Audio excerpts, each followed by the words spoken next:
Narendra Joshi YouTube channel और Facebook page पर आपका हार्दिक स्वागत। चेक बाउंस सीरीज पर अगले वीडियो के रूप में आज जो हमारा टॉपिक है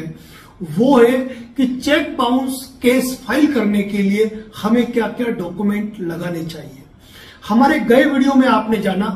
कि चेक बाउंस केस क्या है। उसके लिए जैसे ही किसी व्यक्ति ने आपको विधिक दायित्व के भुगतान हेतु चेक दिया और आपने चेक बैंक में पेश किया, चेक बैंक में पेश करने के बाद जब चेक बाउंस हो गया तो आपको रिटर्न मेमो यानी कि बैंक से जो पर्ची मिलती है कि किस कारण से आपका चेक बाउंस हो गया, उस रिटर्न मेमो की तारीख से 30 दिन के भीतर आपको संबंधित पार्टी को नोटिस भेजना कंपलसरी है। नोटिस भेजने के बाद, उसको रिसीव होने के बाद या लिफाफा लौट के आने के बाद 15 डेज आपका लॉक इन पीरियड है, जहां आपको इंतजार करना है कि मे बी पॉसिबल कि पार्टी आपको पेमेंट रिफंड कर दे। अब उस नोटिस को भेजने के बाद भी यदि 15 दिन के बाद आपको पार्टी पेमेंट नहीं करती है तो उसको नोटिस रिसीविंग के 16वें दिन से लेकर, जो कि 16वां दिन है, उसको आप उस पहला दिन गिन लीजिए, वहां से लेकर 30 दिन के भीतर आपको कोर्ट में एक परिवाद 130 एनआई एक्ट के प्रावधानों के अंतर्गत दाखिल करना चाहिए, जो आपके एडवोकेट्स के माध्यम से होता है, जिसमें कि आपकी बैंक है उस बैंक से संबंधित पुलिस स्टेशन की जो कोर्ट लगती है, जो जुडिशियल मजिस्ट्रेट कोर्ट लगती है, या फिर आपके एरिया में अगर स्पेशल एनआई एक्ट की कोर्ट बनी हुई है तो वहां पर आप अपने वकील साहब के माध्यम से एक इस्तगासा फाइल करते हैं, एक परिवाद पत्र दाखिल करते हैं, जिसमें कि कोर्ट को इंगित करते हुए आपका नाम और अपोजिट पार्टी जिसने कि आपको चेक दिया आप उसके नाम का जिक्र करेंगे। उसके बाद परिवाद 138 एनआई एक्ट के अंतर्गत है, वह मेंशन करते हुए आप पूरे परिवाद पत्र को तैयार करेंगे, जिसमें किस तरीके से आपका उस सामने वाली पार्टी से लेन देन हुआ, उसने आपको चेक दिया, चेक आपका बाउंस हुआ, चेक बाउंस होने के बाद आपने नोटिस भेजा और नोटिस भेजने के बाद उस व्यक्ति को नोटिस मिला या लौट के रिटर्न आ गया, ये सारी चीजें इंडिकेट करते हुए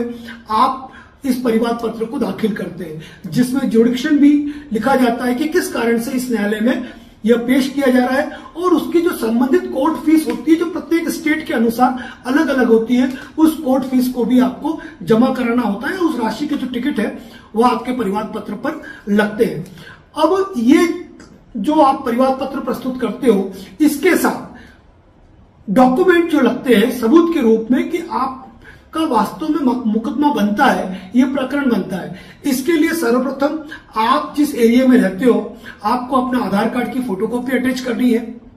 अगर फोटो की रिक्वायरमेंट संबंधित कोर्ट के अंदर है, कहीं कहीं मांगे जाते हैं, तो आपका एक पासपोर्ट साइज फोटो लगेगा। इसके अलावा यदि उस व्यक्ति से लेन देन के संबंधित आपके पास कोई साक्ष्य, लिखा पढ़ी सबूत वगैरह है तो वह भी आप ऐड कर सकते हैं। यदि आपने पेमेंट बैंक ट्रांसफर दिया हुआ है तो आप उस पेमेंट ट्रांसफर का जो स्टेटमेंट है वह भी आप रिकॉर्ड पर ले सकते हैं। इसके अलावा आपका जो चेक है, चेक के बाद में जो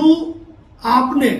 रिटर्न मेमो आपको बैंक से मिला, वो रिटर्न मेमो, आपके द्वारा जरिए एडवोकेट जो नोटिस भेजा गया उस नोटिस की कॉपी और उसके साथ जो डाक रसीद, जिस डाक रसीद के माध्यम से आपने भेजा है वो डाक रसीद, और साथ में एक डिलीवरी रिपोर्ट कि यह नोटिस सामने वाली पार्टी को कब प्राप्त हो गया या वहां से कब लौट के आ गया, उसका डिलीवरी रिपोर्ट निकलती है, वो रिपोर्ट लगेगी। और इन डॉक्यूमेंट के साथ आप कोर्ट में 138 एनआई एक्ट का केस दाखिल कर सकते हैं। जब आप कोर्ट में ये केस दाखिल करेंगे तो कोर्ट में केस दाखिल करने के बाद वह जांच में जाता है। जांच में ये देखा जाता है कि क्या आपने संबंधित सभी डॉक्यूमेंट पेश कर दिए, क्या डॉक्यूमेंट, ये जो आपका परिवाद है वो मयाद सीमा के अंदर है या नहीं है। इसके अलावा जिस कोर्ट में आपने पेश किया है उसका जुडिक्शन है या नहीं है। कहीं ऐसा तो नहीं कि मामला दिल्ली का था, आपका बैंक दिल्ली में था और आपने हैदराबाद में पेश कर दिया। उसके बाद देखा जाता है कोर्ट फीस आपने प्रॉपर पे की है या नहीं। इन सारी चीजों को देखते हुए फिर कोर्ट द्वारा कॉग्निजेंस लिया जाता है, आपको बुलाया जाता है कोर्ट में, आप कोर्ट में पहुंचते हैं और आप जो ओरिजिनल डॉक्यूमेंट होते हैं, क्योंकि आपकी फाइल में तो सर फोटोकॉपीज लगी हुई है, तो उन ओरिजिनल डॉक्यूमेंट को वेरीफाई किया जाता है कोर्ट द्वारा, और कोर्ट द्वारा उस डॉक्यूमेंट को वेरीफाई करने पर जब कोर्ट पाता है कि सारी प्रक्रियाएं पूर्ण हुई है, चेक बाउंस होने के 30 दिन के अंदर आपने नोटिस दिया है, 15 दिन का पीरियड वेव रहा है, उसके बाद आपने जो 1 मंथ का पीरियड है उस मंथ के अंदर आपने परिवाद पेश कर दिया है, संबंधित क्षेत्राधिकार का है, श्रवणाधिकार कोर्ट को प्राप्त है, प्रॉपर कोर्ट फीस आपने पे की है, और सारी चीजों को देखने के बाद कोर्ट आपके 138 NI एक्ट पे प्रसंज्ञान लेकर सामने वाला जो एक्यूज्ड है उसको समन कर देता है। समन करने का मतलब यह होता है कोर्ट एक आदेश जारी करता है कि वह व्यक्ति अगली तारीख को उस कोर्ट में हाजिर हो और हाजिर होकर अपना पक्ष रखे। तो 138 NI एक्ट का ये प्रोसीजर है जिस प्रोसीजर के अंतर्गत कोर्ट में केस फाइल होता है। अब रही बात, कोर्ट ने समन जारी कर दिया, अगली डेट को एक्यूज्ड को बुलाया, समन के बाद बेलेबल वारंट, अरेस्ट वारंट, स्थायी वारंट, व्यक्ति की कोर्ट में उपस्थिति, इन संबंध में हम अगले वीडियो में चर्चा करेंगे। मुख्य इस मुद्दे की चर्चा ये है इसकी कि यदि आप 138 NI एक्ट के अंतर्गत कोर्ट में केस फाइल करना चाहते हैं तो संबंधित डॉक्यूमेंट के अंदर महत्वपूर्ण रूप से आपके लेन देन के यदि कोई साक्ष्य है तो वो